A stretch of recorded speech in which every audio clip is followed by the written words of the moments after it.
ஓம் சைராம். நல்லது நினைப்போம், நல்லது நடக்கும். 48 நாள் தவத்தில் இன்னைக்கு நம்ம 17வது நாளில் இருக்கோம். இன்னைக்கு நம்ம அத்தி மரம் எவ்வளோ முக்கியமானது அப்படிங்கிறத தெரிஞ்சுக்க போகிறோம். நாமதாரகன் சித்த முனிவர்கிட்ட கேட்குறாரு. சித்த முனிவரோட பாதங்களை வணங்கி இரு கரங்களையும் கூப்பி, யோகேஸ்வரா, அறியாமை என்ற இருளை போக்கும் கதிரவன் நீங்கள், மோகம் என்னும் இருளில் தூங்கிக் கொண்டிருந்த என்னை எழுப்பி குருலீலை என்ற அமுதத்தை பருக வைத்தீர்கள். உங்களால் நான் அறிவுள்ளவனானேன். இனி வரும் குருமூர்த்தியின் கதையை கூறுங்கள். மேலும் குருமூர்த்தியோட, அதாவது நரசிம்ம சரஸ்வதியோட கதையை கூற சொல்றாரு. இவர் கேட்டுக்கிட்டதுக்கு இணங்க, சீடரோட வேண்டுகோளுக்கு இணங்க சித்த முனிவரும் குருவோட மகிமையை பற்றி மேலும் சொல்ல ஆரம்பிக்கிறாரு. குருமூர்த்தி அவர்கள் கிருஷ்ணா நதிக்கரையில் இருக்கின்ற அத்தி மரத்தின் அடியில் வசித்து வந்தார் அப்படின்னு சொல்ல ஆரம்பிக்கும் போதே நாமதாரகன் குறுக்கிட்டு ஒரு கேள்வி கேட்கிறாரு. வேதங்களில் மரங்களின் அரசன் என்றும் மும்மூர்த்திகள் வசிக்கும் மரமான அரச மரம் இருக்க ஏன் சுவாமிகள் அத்தி மரத்தின் அடியில் வசித்து வந்தார் அப்படிங்கிற ஒரு முக்கியமான கேள்வியை கேட்கிறாரு. அரச மரம் இருக்கும்போது எதற்காக இவர் அத்தி மரத்தை தேர்ந்தெடுத்தாரு? வேதங்கள் எல்லாம் அரச மரத்தை பற்றி தானே சொல்லியிருக்காங்க. மும்மூர்த்திகளோட வசிப்பிடமே அரச மரம் தானே. அப்படி இருக்கும்போது நரசிம்ம சரஸ்வதி அவர்கள் ஏன் அத்தி மரத்தடியில் வசித்து வந்தாரு அப்படிங்கிற ஒரு கேள்வி கேட்ட உடனே நாமதாரகனுக்கு சித்த முனிவர் சொல்றாரு, விஷ்ணு பகவான் தன்னோட பக்தரான பிரகலாதனை காப்பதற்காக நரசிம்ம அவதாரம் எடுத்திருப்பார்ல, அப்ப இரணிய கசிபுவோட வயிற்றை கிழித்து மாலையாக அணிவித்து அவரை கொன்றார்ல, அப்ப அந்த அரக்கனோட ரத்தம் எல்லாம் சுவாமியோட நகங்கள்ல பட்டு ரொம்ப எரிச்சல் வந்ததாம். நரசிம்மரோட கையில ரொம்ப எரிச்சல் வந்ததாம். அதை பார்த்த மகாலட்சுமி அருகில் இருந்த அத்தி பழங்களையும் இலைகளையும் பறித்து அந்த எரிகிற அந்த நகங்களுக்கு பூசினாங்களாம். உடனே எரிச்சல் குறைந்து நரசிம்மர் சாந்தம் அடைஞ்சாராம். அதற்கு பகவான் சந்தோஷம் அடைந்து மகாலட்சுமியோட சேர்ந்து அத்தி மரத்தினிடம், நீ கல்பக விருட்சமாக புகழ் பெறுவாய். எவர் உன்னை பக்தியுடன் பூஜித்து வலம் வருவார்களோ அவர்களின் பாவங்கள் நீங்கி வேண்டியது கிடைக்கும். விஷத்தின் பாதிப்பு கூட நீங்கிவிடும். உன்னடியில் ஜப தவங்கள் செய்தால் அபாரமான பலனை பெறுவார்கள். குழந்தை இல்லாதவர்கள் குழந்தை பாக்கியம் பெறுவார்கள். இங்கு நீராடினால் கங்கையில் நீராடிய புண்ணியம் கிடைக்கும். பிரம்மஹத்யா தோஷங்கள் நீங்கிவிடும். உன்னிடத்தில் எல்லா தேவதைகளும் மற்றும் லட்சுமி சமேதமாக நானும் குடிகொண்டு இருப்போம் என்று வரங்களை அளித்தார். ஸ்ரீ விஷ்ணுவின் அருளை பெற்றதினால் ஸ்ரீ குருநாதர் அத்தி மரத்தடியில் வசித்து வந்தார். இப்படி ஸ்ரீ நரசிம்ம சரஸ்வதி அவர்கள் அந்த அத்தி மரத்தின் கீழே வசித்து வரும்போது என்ன ஆகுது அப்படின்னா, அங்கே இருக்கிற தீர்த்தத்தில், அதாவது சக்தி தீர்த்தத்தில் இருக்கிற தேவதைகளுக்கு தெரிஞ்சிருது இங்கே சுவாமிகள் குடிக்கொண்டு இருக்காரு அப்படிங்கிறத தெரிஞ்சுக்கிட்டு அவங்க தினமும் வர ஆரம்பிக்கிறாங்க. தினமும் அவருக்கு பூஜைகள்லாம் செய்கிறாங்க. யார்? தேவதைகள். சக்தி தீர்த்தத்திலிருந்து வந்த தேவதைகள் பூஜைகள்லாம் செய்து வழிபாடுகள்லாம் செய்து அவரை அவரோட இருப்பிடத்துக்கே கூட்டிகிட்டு போகிறாங்க. அதாவது அந்த தேவதைகள் அந்த சக்தி தீர்த்தத்துக்கே கூட்டிகிட்டு போயிட்டு அவருக்கு பிக்ஷை கொடுத்து, அதாவது சாப்பாடு கொடுத்து திரும்பவும் அவர் என்ன பண்ணுறாங்க, அவரோட இடத்துலையே விட்டுறாங்க. இது தினமும் நடந்துக்கிட்டே இருக்கு. அங்கே இருக்கிற அந்த அமரபுர வாசிகளுக்கு ஒரே சந்தேகம், என்னடா இவர் யார் வீட்டுக்கும் பிக்ஷை கேட்க வரமாட்டேங்கிறாரு, இவருக்கு எங்கேருந்து தான் உணவு கிடைக்குது அப்படிங்கிறது அவங்க எல்லாருக்கும் ஒரே ஆச்சரியமாக இருக்குது. ஏன்னா ஒரு நாள் 2 நாள்னா பரவாயில்ல, பல நாட்கள் ஆகிருச்சு. சாமி எங்கேயும் பிச்சையே கேட்கல, யார் வீட்டுக்கும் யாசகமும் வரல, யாரும் உணவும் கொடுக்கல. அப்படி இருக்கும்போது அவர் எப்படி சாப்பிட்றாரு, என்ன பண்ணுறாரு, எங்கேருந்து அவருக்கு உணவு கிடைக்குது அப்படிங்கிறதுக்கு தெரிஞ்சுக்கணுங்கிற ஒரு ஆர்வம் அவங்களுக்கு மிகப்பெரிய ஒரு கேள்வியாக நிற்கிது. அதுக்காக அவங்க என்ன பண்ணுறாங்க, அவங்களிருந்து ஒருத்தனை ரகசியமாக தேர்ந்தெடுத்து நதிக்கரைக்கு அனுப்பி வைக்கிறாங்க. எல்லாரும் போய் நின்று பார்த்தோம் அப்படின்னா சுவாமிக்கு சந்தேகம் வந்துடும். அதனால் ரகசியமாக தெரிஞ்சுக்கணும், சுவாமிக்கு எங்கேருந்து உணவு கிடைக்குதுங்கிறத தெரிஞ்சுக்கணுங்கிறதுக்காக அந்த ஊர் மக்கள் எல்லாம் சேர்ந்து என்ன பண்ணுறாங்க, அமரபுர வாசிகள் எல்லாம் சேர்ந்து ஒருத்தனை மட்டும் தேர்ந்தெடுத்து நதிக்கரைக்கு அனுப்பி வைக்கிறாங்க. ரகசியமாக அனுப்பி வைக்கிறாங்க. ரகசியத்தை தெரிந்து கொள்வதற்காக ரகசியமாக ஒருவனை தேர்ந்தெடுத்து அனுப்பி வைக்கிறாங்க. அவனும் மறைமுகமாக நின்று பார்க்குறான். ஆனால் அவனுக்கோ, நாம் ஒரு மகானின் ரகசியத்தை தெரிந்து கொள்ள இருக்கிறோம், இதனால் என்ன தீங்கு நேரிடுமோ என பயந்து திரும்பி சென்று விட்டான். அவனுக்கு பயம் வந்துருச்சு. என்னடா ஊர் மக்கள் எல்லாம் நம்மளை அனுப்பி வச்சுட்டாங்க, நமக்கு தானே பாவம் சேரும், ஒரு பெரிய ஒரு தெய்வத்தை வந்து ரகசியமாக நின்று நம்ம வேவு பார்க்குறது எவ்வளோ பெரிய தவறுங்கிறத அவன் பயந்து போய் அவன் என்ன பண்ணுறான், திரும்பி அவன் ஊருக்கே போயிடறான். என்னால் இந்த வேலையை செய்ய முடியாதுன்னு போய் சொல்லிடுறான். இப்போ சுவாமிகள் தங்கி இருக்காருல, அந்த அத்தி மரத்தின் அருகிலேயே ஒரு வயல்வெளி இருக்குது. அந்த வயலில் வந்து கங்கானுஜன் என்ற ஒரு விவசாயி தன்னோட வயலை வந்து பாதுகாக்கிறதுக்காக அங்கே இருக்கான். அப்படி இருக்கும்போது ஒரு நாள் மதியான நேரத்தில் தேவதைகள்லாம் வந்து சுவாமிக்கு வந்து பூஜை செய்து அவரை அழைத்து கொண்டு நதியை நெருங்கி உடன் நதி இரண்டாக வந்து பிளந்து வழி கொடுக்கறது. அந்த தீர்த்தத்தில் தான், அதாவது அந்த நதியிலேருந்து தான் வராங்க. சக்தி தீர்த்தம்ங்கிற அந்த நதியிலேருந்து வராங்க. வந்து பூஜையெல்லாம் செய்கிறாங்க. அந்த தேவதைகள் செய்ததுக்கப்புறம் சுவாமிகள் வந்து கூட்டிகிட்டு போகிறாங்க, அழைச்சிட்டு போகிறாங்க. அவங்க போகும்போது அந்த நதி பக்கத்தில் போனோன்னு நதி வந்து இரண்டாக பிளந்து தேவதைகளும் நரசிம்ம சரஸ்வதி சுவாமி அவர்களும் அந்த நதிக்குள்ளே போனதுக்கப்புறம் நதி என்ன ஆகுது, திரும்பவும் வந்து மூடிடுது. பழைய நிலைமைக்கு வந்து நதி அது பாட்டு எந்த ஒரு சலனமும் இல்லாமல் ஓட ஆரம்பிக்குது. அப்புறம் கொஞ்ச நேரம் கழித்து பார்த்தா திரும்பவும் அந்த நதிகள் வந்து இரண்டாக வந்து பிளக்குது. சுவாமிகள் திரும்பவும் வெளியே வராரு. தேவதைகள் எல்லாம் வந்து வழி அனுப்பிட்டு போகிறாங்க. இதை பார்த்த இவனுக்கு என்ன நடக்குது அப்படிங்கிறத தெரிஞ்சுக்க முடியல. ஆனால் அவன் உணர்றான், இவர் வந்து சாதாரணமான ஆள் கிடையாது, அந்த கடவுளோட அவதாரம் இவர் அப்படிங்கிறத தெரிஞ்சுக்கிட்ட இவன் மேலும் ஆர்வமாகுது. அந்த நதிக்குள்ளே என்ன நடக்குது, இவங்க எப்படி போகிறாங்க, எங்கே போகிறாங்க, அங்கே என்ன நடக்குது அப்படிங்கிறது தெரிஞ்சுக்கணுங்கிற ஒரு ஆர்வத்தில் நாளைக்கு நம்ம மறுநாள் வந்து இதே மாதிரி போகும்போது நம்மளும் கூட சேர்ந்து போகலான்னு அவன் வந்து முடிவு செய்கிறான். மறுநாள் அந்த தேவதைகள் எல்லாம் வராங்க. அதே மாதிரி நதி பிளக்குது. சுவாமிகள் பாதாபிஷேகம், சாமிக்கு வந்து பாதாபிஷேகம் பூஜைகள் எல்லாம் செய்து தேவதைகள்லாம் அழைச்சிட்டு போகிறாங்க. நதிக்கரையை அடையிறாங்க. அடைஞ்ச உடனே நதி வந்து இரண்டாக பிளக்குது, வழி கொடுக்குது. எல்லாரும் உள்ளுக்குள்ளே வந்து போகிறாங்க.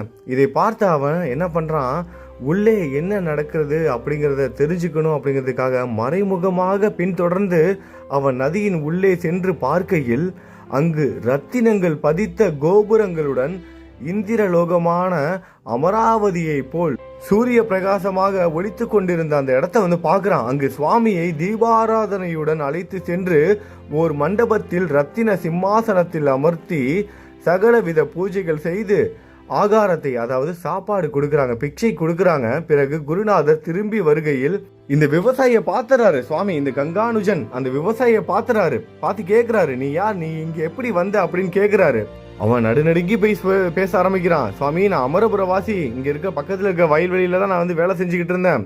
நீங்கள் உள்ளுக்குள்ளே போகிறத வந்து பார்த்தேன். நீங்கள் சாதாரணமான ஆள் கிடையாது, மும்மூர்த்திகளோட அவதாரம் தான். இங்கே உள்ள என்ன நடக்குதுங்கிறது தெரிஞ்சுக்கிறதுக்காக நான் இப்படி வந்துட்டேன், என்னை மன்னிச்சுக்கோங்க அப்படின்னு அவன் கேட்குறான்.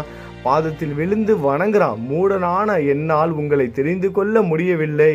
எனக்கு இன்று ஜோதி ரூபமான உங்களின் தரிசனம் கிடைத்து விட்டது. நான் தவறு செய்திருந்தால் என்னை மன்னித்து ஆசி வழங்குங்கள் என்று பக்தியோட வேண்டான். அவன் பக்தியுடன் வேண்டியதை பார்த்த குருநாதர் சந்தோஷம் அடைந்து அவனை தேற்றி, நீ பயப்படாத, இன்று முதல் உன் கஷ்டங்கள் இன்னல்கள் தீர்ந்து விட்டன, உன் கோரிக்கைகள் நிறைவேறும். நான் இங்கே இருக்கும் வரையில் யாருக்கும் இந்த ரகசியத்தை, இங்கே என்ன நடந்ததுங்கிறத நீ சொல்லிடாத. நான் இங்கே இருக்கிற வரைக்கும் இந்த ஊர் மக்கள்கிட்ட நீ சொல்லக்கூடாது. நான் போனதுக்கப்புறம் வேணா நீ சொல்லிக்கோ, ஆனால் நான் இருக்கும்போது யாருக்கிட்டையும் சொல்லாத. எதனால அப்படின்னா, தெரிஞ்சிருச்சுன்னா எல்லாரும் ஏதோ வேடிக்கை பார்க்குற மாதிரி வந்துருவாங்க. குருவுக்கு வந்து அது கஷ்டத்தை கொடுக்கும். அதுக்காக குரு வந்து இதை சொல்லிடுறாரு.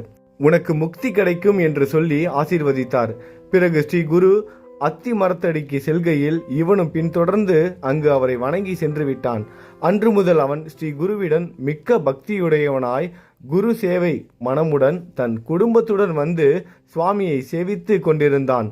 இதனால் அவன் எல்லா செல்வங்களும் பெற்று சுகமாக வாழ்ந்து கொண்டிருந்தான். இப்படி இருக்கும்போது தான் ஒரு நாள் என்ன ஆகுதுன்னா, மாசி மாதம், அதாவது இந்த மாசி மகம்லாம் சொல்லுவோம்ல, அந்த மாதிரி ஒரு பௌர்ணமி வருது. பௌர்ணமி தினத்தன்று அவன் வந்து குருக்கிட்ட வந்து ஒரு கேள்வி கேட்குறான். ஸ்ரீ குருவிடம், மாசி மாதத்தில் பிரயாகை, காசி, கயையில் குளித்தால் புண்ணியம் கிடைக்கும் என்று சொல்வார்கள்.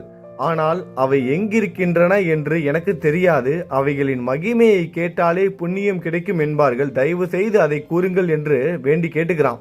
இந்த மாசி மகம், இந்த மாசி பௌர்ணமிலலாம் இந்த முக்கியமான சேஸ்திரங்களை, காசி, கங்கை, கயாலெல்லாம் குளிச்சா ரொம்ப நல்லது, தீர்த்த தலங்களில் போயிட்டு நம்ம வந்து ஸ்நானம் பண்ண நல்லதுன்னு சொல்லுவாங்க. எனக்கு அதை பற்றினா எதுவுமே தெரியாது, அந்த இடம் எங்கே இருக்குன்னு கூட தெரியாது. அதை பற்றி கேட்டால் கூட ரொம்ப புண்ணியம்னு சொல்லுவாங்க. நீங்கள் சொல்லுங்கள் சாமி, நான் தெரிஞ்சுக்கிறேன்னு சொல்லி கேட்குறான். இதை கேட்ட ஸ்ரீ நரசிம்ம சரஸ்வதி அவர்கள், இங்கே இருக்கின்ற கிருஷ்ணா பஞ்சநதி சங்கமம் பிரயாகைக்கு சமமானது மற்றும் இந்த கொல்லாபுரம், அதாவது கயை தான். இந்த கொல்லாபுரம் வந்து கயை தான். இந்த கயா இருக்கு பாருங்க, அதுக்கு சமமான இடம் இந்த கொல்லாபுரம். அருகிலுள்ள யுகாலயம் காசிக்கு சமமானது. இவை மூன்றும் தென்காசி, பிரயாகை, கயை என்று அழைப்பார்கள். உனக்கு இப்பொழுதே அந்த 3 தலங்களையும் காட்டுகிறேன் என்று சொல்லி அவர் புலித்தோலின் மீது அமர்ந்து அவர் பாதங்களை பிடித்து கண்மூட சொன்னார். இந்த புண்ணிய நதி தீர்த்தத்தெல்லாம் நீ பார்க்கணும்னு நீ ஆசைப்பட்ட இல்ல, அங்கெல்லாம் போகணும்னு ஆசைப்பட்ட இல்ல, வா இப்பயே உன்னை கூட்டிட்டு போறேன்னு சொல்லிட்டு சுவாமி என்ன பண்றாரு, புலித்தோலின் மேல் அமர்றாரு. அமர்ந்த உடனே அவர் என்ன பண்றாரு, அவனை பார்த்து என்னோட பாதங்களை பிடித்து கொண்டு கண்களை மூட சொல்றாரு.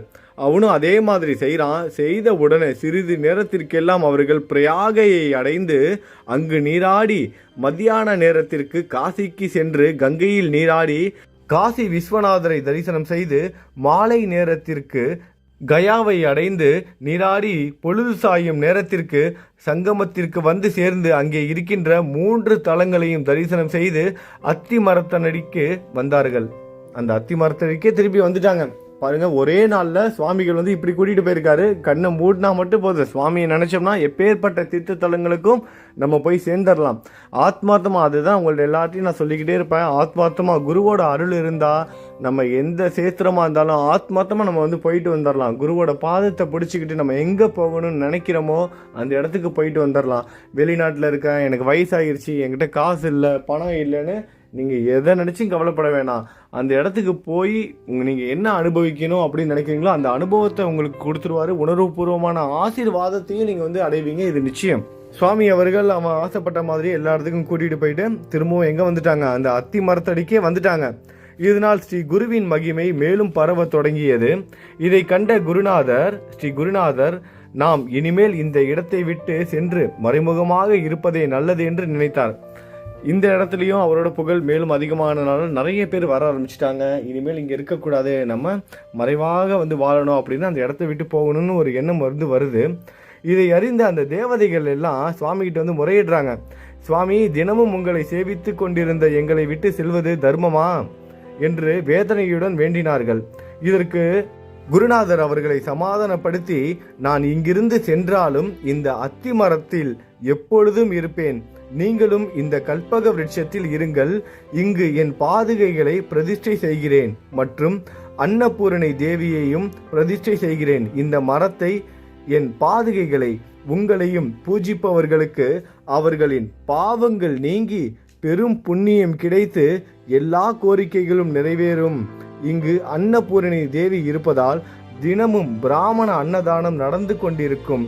குழந்தை இல்லாத பெண்கள் இங்கே இருக்கும். பாபநாச தீர்த்தம், காமிய தீர்த்தம், சித்த தீர்த்தத்தில் நீராடி 7 முறை இந்த அத்தி மரத்தை நீரினால் நனைத்தால் அவர்களின் மலட்டுத்தன்மை விலகி நீண்ட ஆயுளுடைய பிள்ளைகளை பெறுவார்கள், அதாவது குழந்தை பிறக்கும். இங்கு ஒரு பிராமணருக்கு அன்னதானம் செய்தால் கோடி பிராமணர்களுக்கு அன்னதானம் செய்த புண்ணியம் கிடைக்கும். இங்கு அமாவாசை, பௌர்ணமி, பொங்கல், சூரிய சந்திர கிரகண காலங்களில் நீராடினால் விசேஷ புண்ணியம் கிடைக்கும். இந்த மரத்தின் அடியில் ஒரு முறை செய்யும் ஜப, தப, ஹோமம், ருத்ராபிஷேகங்களுக்கு கோடி மடங்கு செய்த பலிதம் கிடைக்கும், அதாவது பலன் கிடைக்கும். இந்த மரத்தை அடியில் அடி வைத்து கொண்டு சுற்றினால் எல்லாவித வியாதிகளும் நீங்கிவிடும் என்று கூறி யோகினிகளிடம் விடை பெற்று கொண்டு ஸ்ரீ குருநாதரான ஸ்ரீ நரசிம்ம சரஸ்வதி அவர்கள் தேய்பிறை துவாதசி அன்று கந்தர்வபுரத்திலிருந்து பீம அமரஜ நதிகளின் சங்கமத்திற்கு சென்றார். சுவாமி அவர்கள் எல்லா வல்லமை பெற்ற இறைவனானதினால் அவர் இந்த அத்தி மரத்தில் குடிக்கொண்டு இங்கு வரும் பக்தர்களுக்கு அருளை வழங்கி கொண்டிருக்கிறார். இதோட இந்த பதிவு முடிவடையுது. நம்ம நாளைக்கு அடுத்த நாள் தவத்தில் சந்திக்கலாம், அதாவது அடுத்த பதிவில் நம்ம சந்திக்கலாம். நல்லதை நினைப்போம், நல்லதே நடக்கும். ஓம் சாய்ராம்.